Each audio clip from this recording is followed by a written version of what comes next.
কিন্তু শিবিরে কোনো ছেলেরা আপনি দেখাইতে পারবেন যে এগুলি করতেছে বাংলাদেশে? আমি চ্যালেঞ্জ করলাম শিবির যে ছেলেটা করে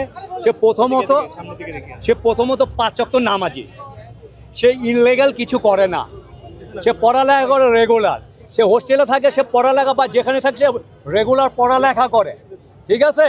তার হয়তো সে একটা প্রাইভেট পড়াচ্ছে, কিন্তু আমি নাম বললাম না, আদার যারা আছে ওরা কি করতেছে, ওই সিট বাণিজ্য করতেছে, ওই ফুটপাতে টুঙ্গি বসাইছে ভাই, আর ওই ইনলিগ্যাল যা আছে সবই করতেছে ভাই, বিভিন্ন ধান্দাবাজি সবই করতেছে।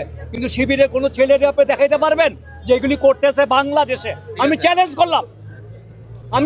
করলাম এখানে খারে মসজিদের সামনে বাইতুল মুকাররম, দেখেন আপনি যে শিবিরের ছেলেরা এগুলি করে, দেখাইতে পারবেন?